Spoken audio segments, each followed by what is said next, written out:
Et bonjour à tous. Aujourd'hui je vous propose de découvrir les 5 actions d'armes les plus puissantes du jeu. Nous ne traiterons que des actions d'armes de base et non de celles disponibles pour certains objets magiques.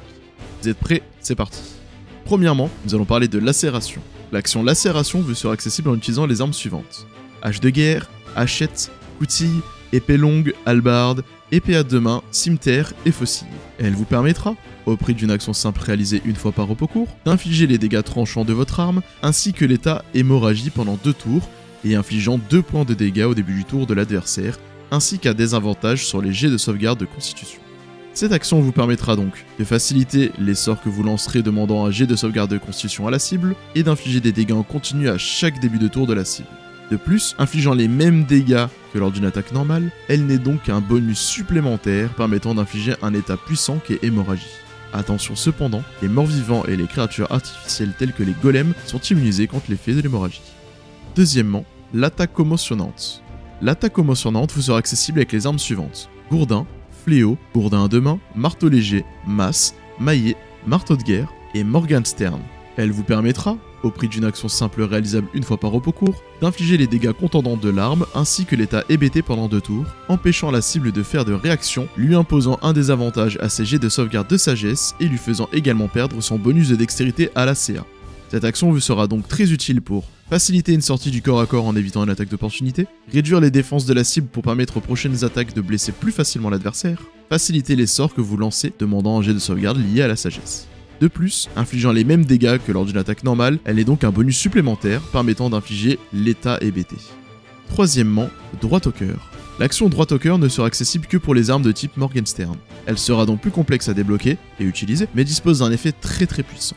En effet, elle vous permettra, au prix d'une action simple réalisable une fois par repos court, d'infliger 1 d 4 plus modificateur de force ou dextérité de dégâts perforants à votre cible et de lui infliger l'état traumatisme à la poitrine pendant 2 tours, lui infligeant un désavantage à ses jets de sauvegarde de constitution, mais également de lui faire perdre une action simple par tour. Et c'est tout simplement très fort, car votre adversaire ne pourra presque rien faire sur ces 2 prochains tours. Elle vous sera donc utile pour faciliter les sorts que vous lancez demandant un jet de sauvegarde de constitution à la cible, rendre inefficaces les 2 prochains tours d'un ennemi. Attention cependant, les morts-vivants et les créatures artificielles telles que les golems sont immunisés contre l'effet de traumatisme à la poitrine.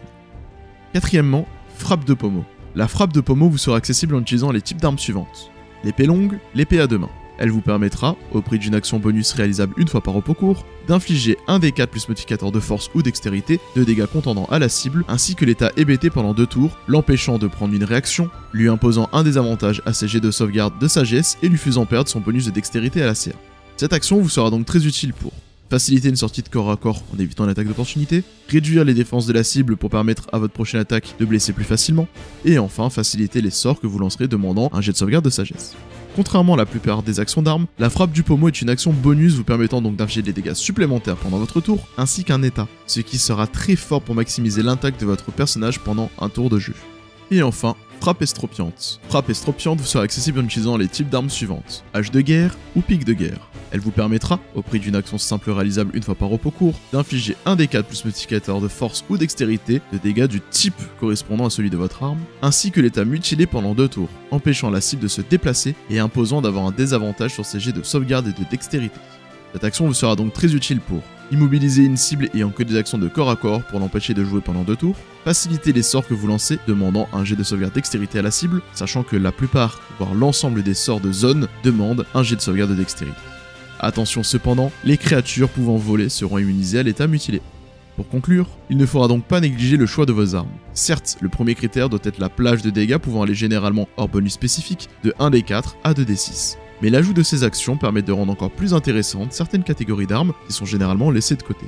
Gardez en mémoire que ces actions ne seront disponibles que si vous maîtrisez les armes en question. Il ne faudra donc pas oublier de vérifier ces détails avant d'équiper l'une d'entre elles. Je terminerai en disant que bon nombre d'armes spécifiques ou magiques vous accorderont également de nouvelles actions d'armes très puissantes. Je pense bien évidemment au coup de bouclier qui vous sera accessible qu'avec certains boucliers disponibles à partir de l'acte 2. J'espère que cette vidéo vous aura été utile, si c'est le cas, n'hésitez pas à vous abonner et à aimer la vidéo.